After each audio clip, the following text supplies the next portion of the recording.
My house was destroyed by a devastating fire. At 65, I went to seek refuge at my son's place, but he turned me away, claiming his fiancée needed privacy. Desperate, I called my first love, a man I hadn't seen in 4 decades. When he opened the door to his mansion, he spoke just 3 words. "You finally came home." My life was changed forever. But before we continue, make sure you're subscribed to the channel and write in the comments where you're watching this video from. We love to know how far our stories travel. My name is Grace, and at 65 years old, I thought I had already experienced every kind of suffering life could throw at me. I was wrong. It all started on a Wednesday that seemed just like any other in Charlotte, North Carolina. I was in the kitchen fixing my afternoon coffee when I smelled something strange. I decided to check, thinking maybe I'd left something on the stove.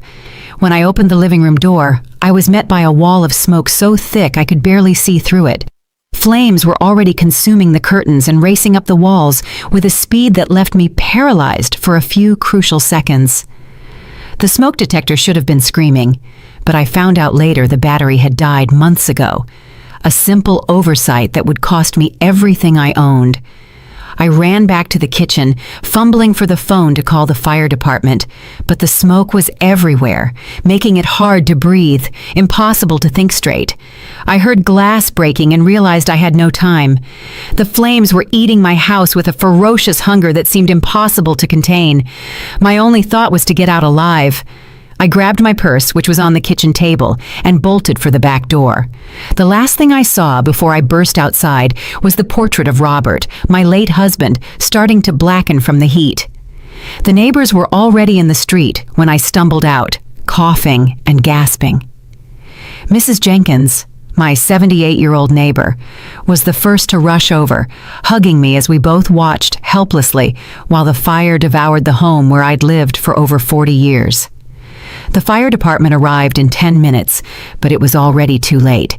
They managed to keep the blaze from spreading to neighboring houses, but mine was beyond salvation. In just 1 hour, 4 decades of memories were reduced to ashes. The kitchen table where David used to do his homework, the walls that held the marks of my son's growth, the bedroom I shared with Robert for 37 years. It was all gone. I stood on the sidewalk, wrapped in a blanket someone had put around my shoulders while the firefighters did their work. Later, they would tell me it was likely a short circuit in an old living room outlet, a simple electrical problem that turned my life into ruins. The flames finally subsided, leaving behind only a blackened, smoking structure.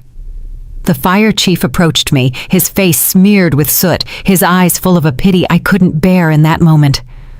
"I'm so sorry, ma'am. We did everything we could, but—" He didn't need to finish the sentence. I could see it for myself. A total loss.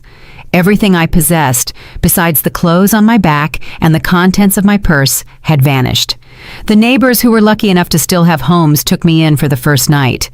Sweet Mrs. Jenkins insisted I stay with her, but her small apartment was already crowded with visiting grandchildren. The American Red Cross had set up emergency shelters, but the thought of sleeping in a gymnasium full of strangers made me feel even more lost. That's when I knew I had to call David. My son lives about a 40-minute drive away in Ballantyne, a posh Charlotte suburb with tree-lined streets and houses that look lifted straight out of a magazine. He moved there 4 years ago when he was promoted to regional manager at the insurance company where he works. We weren't close, not the way mothers and sons should be, but he was all the family I had left. I used Mrs. Jenkins' phone because mine had melted along with everything else. "David, darling, it's Mom," I said, my voice weaker than I intended. "Mom, what's going on? You sound upset." "There was a fire, son. The house is gone. Everything's gone." There was a pause that felt like an eternity. "Were you hurt?" "No, I'm fine. Just a few scrapes and a scratchy throat from the smoke. But I need a place to stay while I figure things out. Just temporarily." Another pause. "Sure, Mom. Come on over. We'll work it out." The relief that washed over me was so intense, I nearly collapsed. My son would take care of me. Despite all our distance, all the missed calls and awkward holiday dinners, he was still my boy. I spent the next morning staring at the charred ruins, waiting for the insurance adjuster to arrive. He showed up promptly at 9, a young man who looked like he'd rather be anywhere else, surveying what was left of my home with a clipboard and a camera. "Total loss," he said pragmatically, as if those 2 words didn't represent my entire life. "How much?" I asked, although I dreaded hearing the answer. "Well, you had a policy of about $200,000 on the structure, but with your deductible and depreciation, we're talking maybe $90,000, maybe less. $90,000 to rebuild 42 years of life. It seemed impossible. Mrs. Jenkins helped me buy some basic clothes and toiletries with the emergency money the Red Cross had given me. Everything I now owned fit into one small, borrowed suitcase. That was it. It was all I had left of the life I'd built. The drive to David's house felt like a journey to a foreign country. Everything looks different when you have nowhere to go back to. Familiar places, the gas station where I always bought my lottery tickets, the diner where Robert and I used to have Sunday breakfast, all seemed to belong to someone else's life. Now, David's neighborhood was immaculate, as always. Perfect lawns, perfect sidewalks, perfect lives continuing exactly as they had the day before. I felt like an intruder, bringing my tragedy into their spotless world. His house was a 2-story colonial with white shutters and a red door that Victoria, his fiancée, had chosen. I'd met her exactly 3 times in the 2 years they'd been together. She was 30 and he was 39. She worked at a downtown marketing firm and had an opinion on everything from the color of the walls to the type of wine to serve at dinner. I pulled the cab into their driveway and sat still for a moment, gathering my courage. This is temporary, I told myself, just until I can figure out what comes next, just until the insurance money comes in and I can find a small apartment somewhere. I never imagined that walking up to my son's front door with my little borrowed suitcase would be one of the hardest things I'd ever done. But as I raised my hand to knock, I felt a familiar sinking feeling, the same hollow feeling I got when Robert died, as if the floor were disappearing beneath my feet. I just didn't know yet how much deeper I was about to fall. David opened the door before I could knock, as if he'd been watching for me. For one moment, seeing his familiar face, Robert's eyes, my own stubborn chin, made me feel like everything might be okay. He was my son, my only child. Surely blood meant something. "Mom," he said, stepping aside to let me in, but his voice held something I couldn't quite place. Distance, maybe, or discomfort. Victoria appeared behind him almost immediately, as if she'd been waiting in the wings. She wore white jeans and a silk blouse that probably cost more than I used to spend on a month's worth of groceries. Her brown hair was pulled back into one of those messy buns that somehow looked perfectly styled, and her smile was the kind that never quite reached her eyes. "Grace, how horrible about your house," she said, but she was looking at my ragged suitcase, not me. "David told me what happened." I put my suitcase down in their pristine entryway, suddenly conscious of how I must look. My newly bought clothes, cheap and simple, seemed out of place against the polished marble of the hall.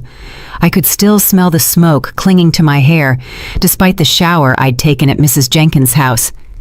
"It's just temporary," I said quickly, "just until I can get back on my feet." David and Victoria exchanged a glance, one of those wordless, spousal conversations that excludes everyone else in the room.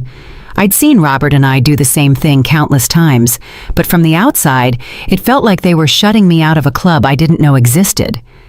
"Let's sit down and talk," David said, guiding me into the living room. Their house was beautiful in the way magazine houses are beautiful. Everything matched. Nothing was out of place. White furniture that looked like no one had ever actually sat on it. Glass coffee tables that reflected the light from windows so clean they looked invisible. It was the kind of house you were afraid to touch anything in. I sat on the edge of the immaculate sofa, my new shoes firmly planted on the flawless hardwood floors. Victoria noticed and flinched slightly. "So, what's the plan?" David asked, settling into the armchair across from me, not next to me on the sofa, where he could have put his arm around his distraught mother, but opposite me, as if we were conducting business. "Well, the insurance adjuster said it'll take a few weeks to process everything, maybe a month. I was hoping I could stay here until then, just until I find a small apartment or something. The silence that followed stretched about 10 seconds longer than it should have. I watched Victoria's face change. I saw her jaw tighten, almost imperceptibly. She leaned over and placed her hand on David's arm, a gesture that looked supportive, but was clearly possessive. "Mom," David began, and I knew from his tone that what was coming next would break my heart. "The thing is, Victoria and I have been talking, and we really value our privacy here. We work long hours, and this is our sanctuary, if you know what I mean." I blinked, not quite comprehending. "I wouldn't be in your way? I'd keep to myself. I'll help with cooking, cleaning. I won't be a bother." Victoria leaned forward, her voice soft but firm. "It's not about being a bother, Grace. It's about space. This house is our first home together, and we're still finding our rhythm as a couple." "I'm his mother," I said, the words coming out sharper than I intended. "Of course you are," Victoria replied smoothly. "And that's why we thought you'd be more comfortable somewhere else, somewhere you can have your independence while you rebuild." I looked at David, expecting him to contradict her, to remember that I was the woman who had stayed up with him through every fever, who had worked double shifts to pay for his college books, who had held his hand through his divorce 3 years ago when his ex-wife left him for her personal trainer. Instead, he nodded. "Victoria's right. Mom, we think you'd be happier with your own space." The words hit me like a physical punch. I actually felt my chest constrict, as if someone were squeezing my lungs. "Happier, David? I lost everything yesterday. Everything. And you think I'd be happier alone in a hotel room than here with my family?" "It doesn't have to be a hotel," Victoria said quickly. "There are some lovely extended stay places near the mall. Very clean, very safe, and they have little kitchenettes so you can cook for yourself." I stared at this woman who had only been in my son's life for 2 years, telling me where I should live after losing my home. And how am I supposed to pay for this lovely extended stay place? The insurance money won't arrive for weeks. David shifted uncomfortably. "I could help out with that. A few $100 to get you started." A few $100. As if I were a distant relative he barely knew, not the woman who gave him life. "David," I said, my voice barely a whisper, "I changed your diapers, I rocked you through your colic, I taught you how to ride a bike, and I helped you with your homework. I held you when you cried because Lucia Velasco broke your heart in high school." His face twisted slightly, but Victoria squeezed his arm harder. "No one's questioning your history," she said. "We just think everyone would be more comfortable with some boundaries." Boundaries. I'd heard that word from the therapist David had seen after his divorce. Everything was about boundaries. "You're kicking me out," I said flatly. "We're not kicking you out," David protested. "We're just saying that maybe this arrangement wouldn't work for anyone." "Whose idea was this?" I asked, though I already knew the answer. I could see it in the way Victoria leaned back slightly, satisfied, as if she had won something. "We discussed it together," David said, but he wouldn't meet my eyes. I stood up slowly, my knees cracking in a way that reminded me I was 65 and alone in the world. "I understand." "Mom, don't be like that. We're trying to do what's best for everyone." "What's best for everyone?" I repeated the words as if they were in a foreign language. "What would be best for everyone, David, is if your mother didn't have to sleep on the street tonight." Victoria's perfectly made-up face contorted into an expression of concern. "You don't have to sleep on the street. Like I said, there are options." I looked around the flawless living room one last time, at the family photos that included David and Victoria, but none of me, at the expensive furniture no one was allowed to truly live on, at my son, who had chosen this cold, beautiful woman over his own mother. "You're right," I finally said. "There are always options." I picked up my small suitcase. Its weight felt heavier now that I knew where I wasn't welcome. David stood up, looking uneasy, but not uneasy enough to change his mind. "I'll call you in a few days," he said, "as soon as you get settled somewhere." "Don't bother," I said, surprised by how steady my voice sounded. I wouldn't want to invade your sanctuary. Victoria had the decency to look slightly ashamed, but not enough to speak up, not enough to say, "Wait, this is wrong. She's your mother." I walked out of that perfect house with its perfect couple and its perfect boundaries and stood on the sidewalk for a long time before I could force myself to walk. Through the front window, I could see David and Victoria talking, probably about how difficult I was being, how much drama I was bringing into their peaceful lives. The irony wasn't lost on me. I had spent years after Robert died, telling myself I was strong, independent, that I didn't need anyone. Now, when I truly needed help, I discovered that independence is a luxury you can only afford when you have options. I walked to a little budget hotel on the corner and spent almost all the money I had left on a room for the night. Sitting on the hard bed, staring at the peeling walls, I tried to figure out where a 65-year-old woman with almost no money and only one suitcase of cheap clothes was supposed to go. That's when I remembered the business card I'd carried in my wallet for nearly 40 years, miraculously saved because it was with me at the time of the fire. Yellowed with age and soft from being handled so much. A card I never thought I'd actually use, from a man I loved when the world was young and everything seemed possible. Randall Galloway, the man who promised to come back for me. One day, before life intervened and the day never came, I spent 3 nights in that cheap hotel before I found the courage to make the call. 3 nights waking up with a sore back from the thin mattress and the taste of shame in my mouth.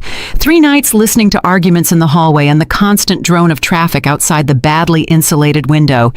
3 nights washing my few new clothes in the small bathroom and hanging them to dry on the room's single chair. The business card felt like tissue paper between my fingers, worn smooth from 4 decades of being carried but never used. Randall Galloway was written in faded blue ink. Beneath that, a phone number with an area code I didn't recognize. On the back, in my own youthful handwriting, "Never forget G." I had written those words when I was 25, believing with the absolute certainty of youth that Randall Galloway would be the great love of my life. He was 26, with dark hair that fell over his forehead and eyes the color of golden amber. He worked for his father's construction company after college and dreamed of bigger things, of building something that mattered. We dated for 9 months, which at 25 felt like an eternity. He used to take me to the overlook on the hills outside the city where we'd sit on the hood of his car and talk about our plans. "I'm going to start my own business," he'd tell me. "Something with construction or real estate development. Something that makes me rich enough to give you everything you deserve. I'll come back for you, Grace." He promised me the night before he left for a project in Atlanta. "I'm going to make something of myself, and then I'll come back and marry you." But promises at 25 have a habit of fading when real life takes over. He wrote letters at first, long, passionate letters full of dreams and plans. I wrote back, telling him about my job at the bank, about how I was waiting, just as I'd promised. Then the letters grew shorter, less frequent. When I met Robert 6 months later at a church event, Randall felt like a beautiful dream I'd once had, too good to be real. Robert was steady, reliable, already 32, and with a good job at the phone company. He didn't promise me the world, but he promised me a house, a family, security. When he proposed after 5 months of dating, I said yes. I put Randall's business card in the pocket of my wedding dress, a secret talisman I couldn't bring myself to throw away. Now, 40 years later, sitting in a cheap hotel room that smelled of damp and stale cigarettes, I wondered what had become of that dreamy man with the amber eyes. I followed him sporadically over the years, the way you do with first loves. Through mutual friends, I heard he had made good on his promises, that he had started a construction firm, that he had become a big deal. He never married, which surprised people. Too busy building his empire, they'd say. That Galloway was always ambitious. The last I heard, maybe 8 years ago, his company had expanded beyond North Carolina to Atlanta, Georgia, and Miami, Florida. Galloway Development, building shopping centers and office complexes. The young man from the construction firm had become the kind of man who wore expensive suits and made decisions that affected hundreds of people. What would that man want with a 65-year-old widow staying in a budget hotel with nothing but a suitcase of clothes from Target? The rational part of my brain said it was ridiculous, pathetic even. You don't call someone after 40 years because your life has fallen apart. You don't look up your young love when you're old, desperate, and have nowhere to go. But rational thought is a luxury when you're counting the quarters in your purse and trying to figure out if you have enough for one more night's stay. On the fourth morning, I couldn't take it anymore. My back ached from the hard mattress. The money was running out, and the hotel had already warned me they'd need the room for a booking coming in the next day. I sat at the room's little table, staring at the card, my hands trembling beyond just the morning chill. What would I say? "Hello, Randall. Remember me? I'm homeless now. Can you help?" The number on the card was probably disconnected, or it would ring through to some secretary who would politely inform me that Mr. Galloway was far too important to take calls from random women claiming to have known him in their youth. But what if it wasn't? What if he answered? My heart hammered as I dialed the number. Each digit felt like a step off a cliff. It rang once, twice. Galloway Development, Randall speaking. His voice was deeper now, molded by time and responsibility, but unmistakably his. After 40 years, I would have recognized it anywhere. I almost hung up, almost hit the end call button, and went to find some other solution. But something in his tone, some warmth that seemed to cut through the phone and wrap around me like a blanket, made me speak. "Randall, it's Grace. Grace Thorne. Well, I'm Grace Robert now, but I used to be Thorne." Silence. Long enough for me to think maybe the call had dropped, or maybe he'd hung up, or maybe he had no idea who I was. Then, Grace. Just my name, said like a prayer or a wonder, as if he couldn't believe it. "I'm so sorry to call like this," I rushed, the words tumbling out in my desperation to explain before he could hang up. "I know it's been a long time, and I probably shouldn't be calling, but I just didn't know who else to turn to." "Where are you?" he interrupted, his voice sharp with concern. "I'm in Charlotte, at a hotel called the Rest Stop, and I know this sounds crazy, but my house burned down last week. I lost everything, and my son doesn't want me to stay with him, and I have nowhere to go." The words spilled out in a torrent, each one harder to say than the last. Admitting that your own son had rejected you was like admitting you had failed at the most fundamental part of being human. "Give me the exact address," Randall said, his voice now entirely professional. "I'm coming to get you." "You don't have to do that. I don't know why I called. I guess I just needed to hear a friendly voice." "Grace?" His tone allowed no discussion. "Tell me where you are. I'm walking to my car right now." Over the phone, I could hear the sound of a door closing, an engine starting. He was really coming. This man I hadn't spoken to in 40 years was dropping whatever important business he was doing to rescue me from a budget hotel. I gave him the address, my voice barely a whisper. "Randall, I'm not the girl you remember." "Neither am I," he said, and I could hear the smile in his voice. "But I've been waiting 40 years for this call." After we hung up, I spent the next hour packing my few belongings, alternating between panic and disbelief. What was I doing? What were we doing? This was insane. You couldn't just pick up a relationship after 4 decades like you were continuing a conversation from yesterday. But as I looked out the hotel window, waiting for a car I wouldn't recognize, carrying a man who might not recognize me, I felt something I hadn't felt since before the fire. Hope. Maybe it was foolish hope. Maybe it would lead to more disappointment, more heartbreak, but it was hope nonetheless. And at 65, with nothing left to lose, hope was worth the risk. At 10:45 on the dot, a silver Mercedes pulled up in front of the hotel, gleaming and polished against the worn backdrop of the street. I peered out the window as the car parked, my heart beating against my ribs like a bird trying to escape its cage. The windows were tinted, so I couldn't see inside, but something deep in my chest told me it was him. The engine shut off, and the driver's side door opened. Even after 40 years, even with gray hair and lines around his eyes, even carrying the weight of decades I hadn't shared with him, I recognized him immediately. Randall Galloway stepped out of that car as if he were stepping out of my dreams, and as he looked up at the window where I stood, the years crumbled away between us as if they had never existed. I grabbed my suitcase and hurried down the stairs with the speed of someone who fears a dream will vanish if she waits too long. He was standing by the car waiting for me. Randall had the same relaxed confidence he'd had at 26, but now it was refined, polished by success and maturity. He wore dark jeans and a navy blue sweater that probably cost more than I used to spend on a month's worth of groceries. But his eyes, those amber eyes that had haunted my dreams for decades, were exactly the same. I wanted to hide. I wanted to go back to the room and pretend this wasn't happening. I looked terrible. My hair hadn't been cut in months. My cheap clothes were wrinkled, and I felt small and insignificant compared to the elegant man waiting for me. But he was already smiling at me, a smile that made my heart jump as if I were 25 again. I walked toward him slowly, suddenly unable to breathe. "Hello, Grace," he said softly. Up close, I could see the changes time had made. His dark hair was now salt and pepper, cut short and professional. Lines bracketed the corners of his eyes and shaped his mouth. He was broader in the shoulders, more solid, as if success had given him physical weight along with everything else. But when he smiled at me, I saw the young man who used to take me to the Overlook and tell me about his dreams.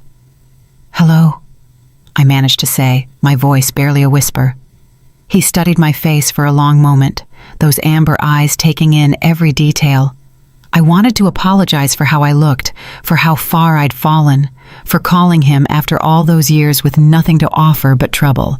Instead, he said 3 words that changed everything. "You look beautiful."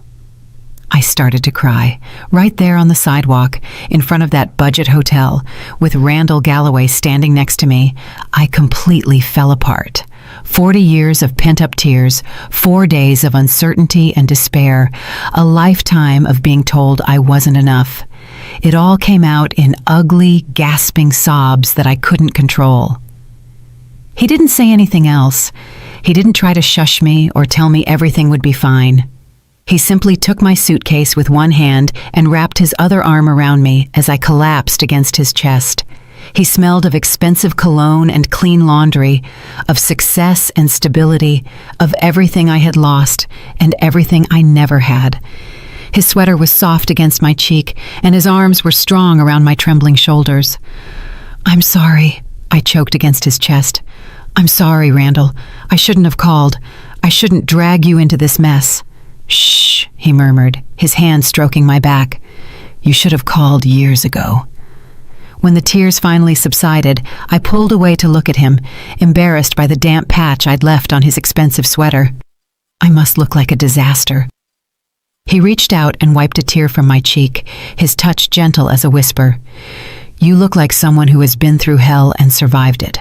That's not a disaster, Grace. That's strength." I laughed, but it came out shaky and bitter. "Strength? I'm 65.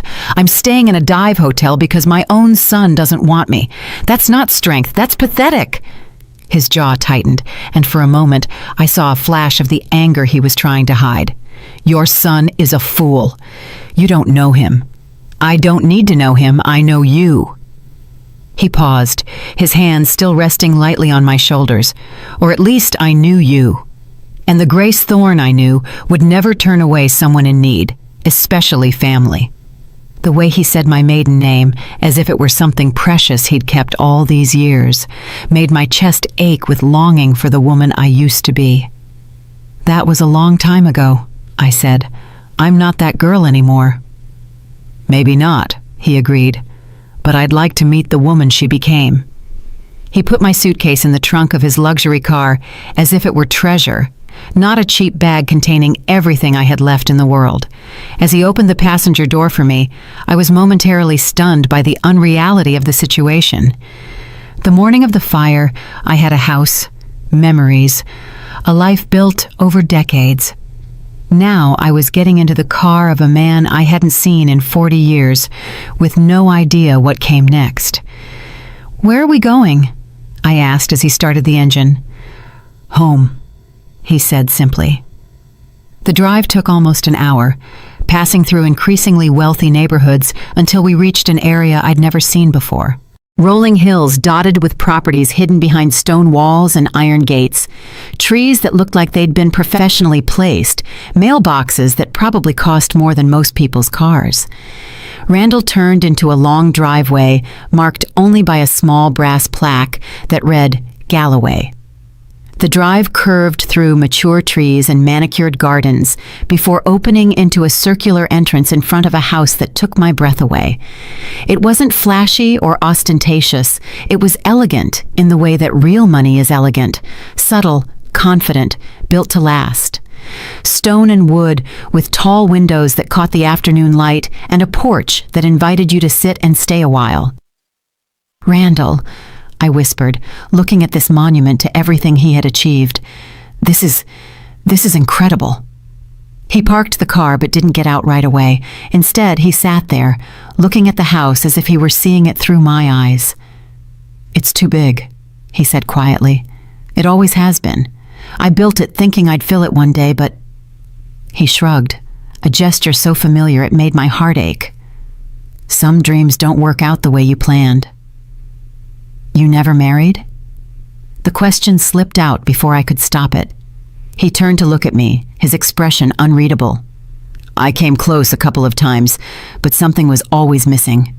He paused for a beat, then said simply, "You." The word hung between us in the silent car, charged with 40 years of what-ifs and could-have-beens. I wanted to ask what he meant. I wanted to understand how I could have been missing from a life I was never a part of.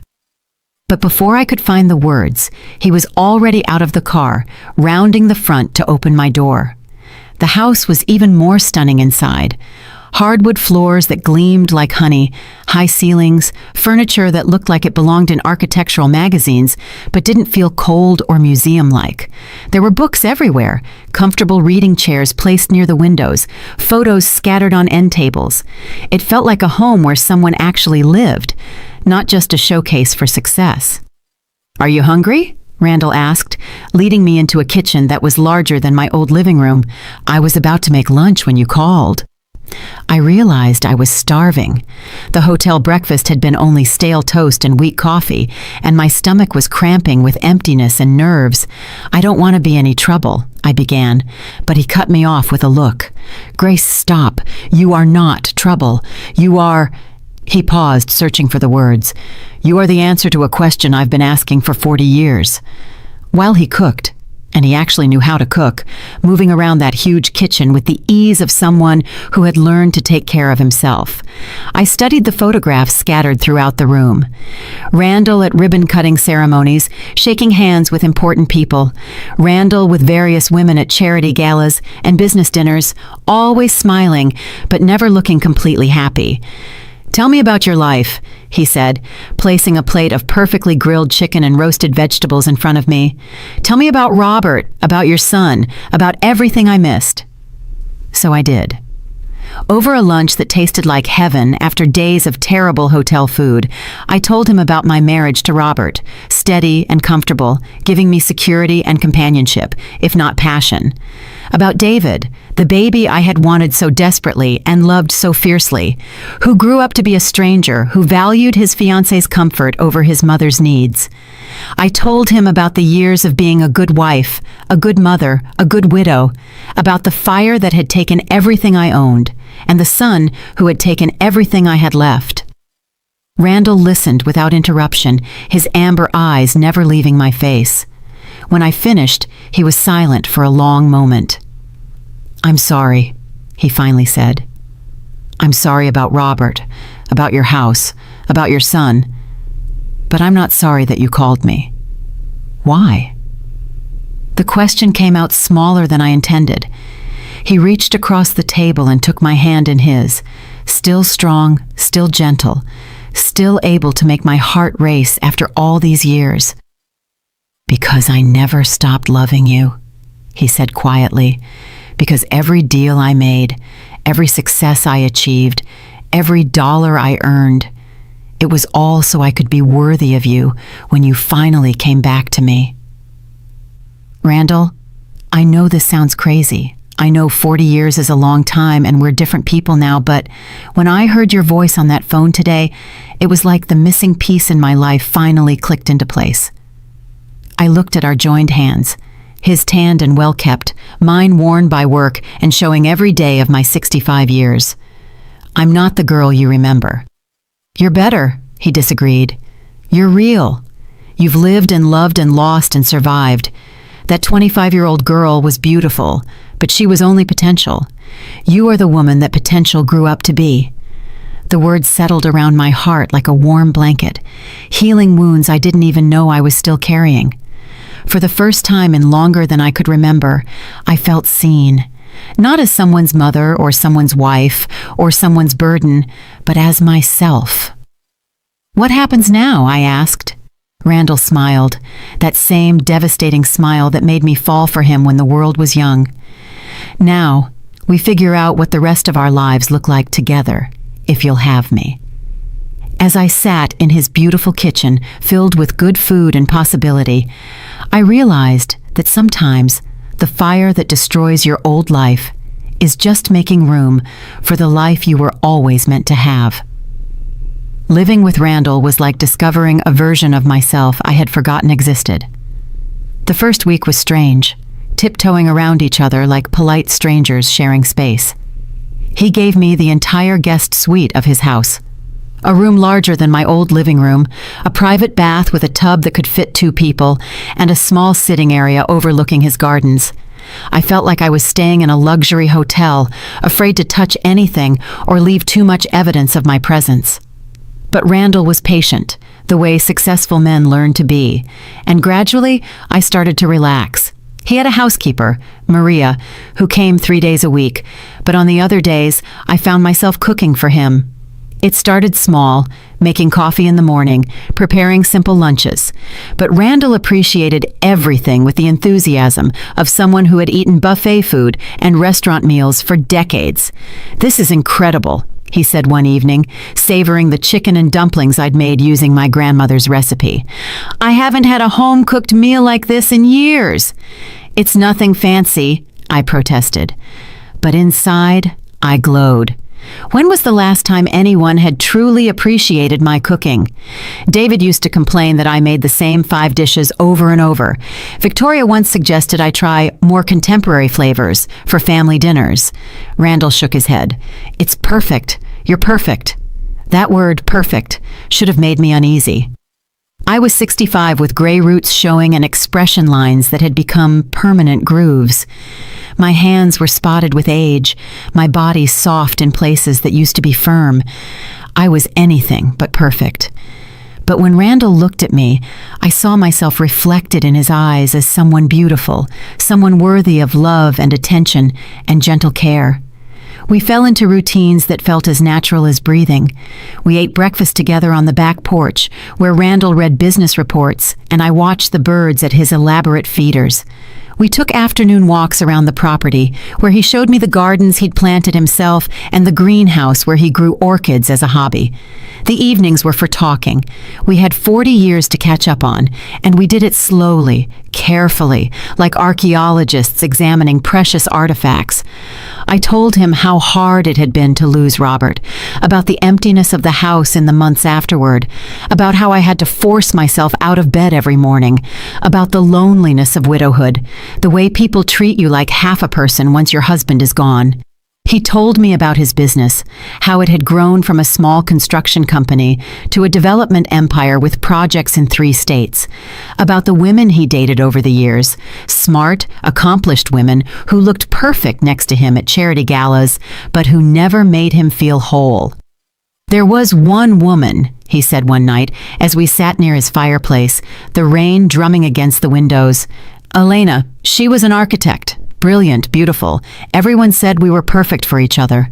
I felt a pang of jealousy that surprised me with its intensity. "What happened?" "I proposed," he said quietly. On Christmas Eve 5 years ago, big show, restaurant overlooking the city, expensive ring, everything she said she wanted. And she said yes. We planned the wedding for the following summer, but as the date got closer, I kept having this feeling that something was wrong. Not with her. She was everything anyone could want in a wife, but with me. He paused, staring into the fire. The night before the wedding, I called it off. Randall, no. What did you tell her? The truth. He looked at me, his eyes serious. That I was still in love with a woman I'd met 40 years ago, and it wouldn't be fair to marry her while my heart belonged to someone else. The words hit me like a physical blow. You canceled your wedding for me, for the memory of me, for the possibility that someday, somehow, I might need you, and you would be here waiting? I looked at this successful, handsome man who could have had anyone, and tried to process what he was telling me. This is crazy, I said. It is. He leaned forward, taking my hands in his. It's crazier that you kept my business card in your wallet for 40 years. He was right. Sure, we were both crazy. We were both living with the ghosts of what might have been, but somehow, against all odds, our particular brand of crazy had brought us back together. 3 weeks after my arrival, David called. I was in Randall's kitchen making dinner and humming to myself. Actually humming, something I hadn't done in years, when my phone rang. David's name on the screen made my stomach clench with familiar anxiety. Hello, dear, I said, trying to keep my voice neutral. Mom. His tone was odd, carefully controlled. I've been trying to call you. Your phone keeps going straight to voicemail. That was true. I'd been screening my calls, not ready to deal with whatever guilt or obligation David might try to impose on me. I've been busy. Busy doing what? I heard you checked out of the hotel weeks ago. Where are you living? I looked around Randall's beautiful kitchen, at the fresh flowers he'd brought home that morning, at the expensive wine glasses on the counter. I'm staying with a friend. What friend? Mom, you don't have friends with money.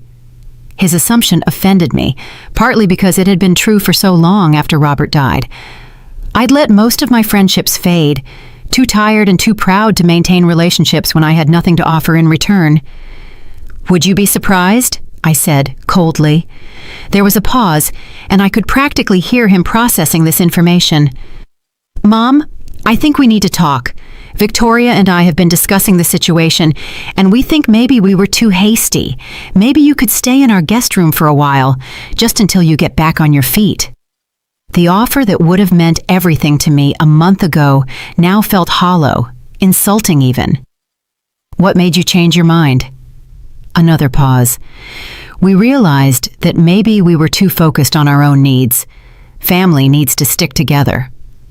What he meant, I realized, was that he'd probably heard through the neighborhood gossip network that his mother was no longer staying in a cheap hotel. Someone had mentioned seeing her with a well-dressed man in a nice car. David was curious, and curiosity had made him generous. That's very kind of you, I said, but I'm perfectly happy where I am. Mom, you can't just move in with a stranger. It's not safe. What do you even know about this person?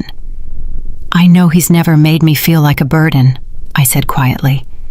I know he values my company and appreciates my cooking, and he tells me I'm beautiful every single day.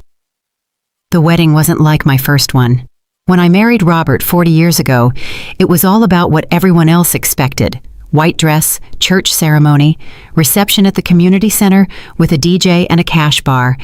We invited everyone we knew and several people we didn't particularly like because that's what you did.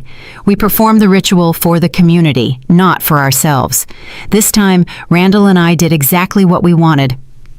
The ceremony took place in his backyard on a crisp November morning, 5 months after that phone call in the hotel. The pastor was an old friend of Randall's, and the only witnesses were Maria, the housekeeper, and Marcus, Randall's business partner and best friend of 25 years. I wore a simple blue dress that Randall said matched my eyes, and he wore a gray suit that made him look distinguished and handsome.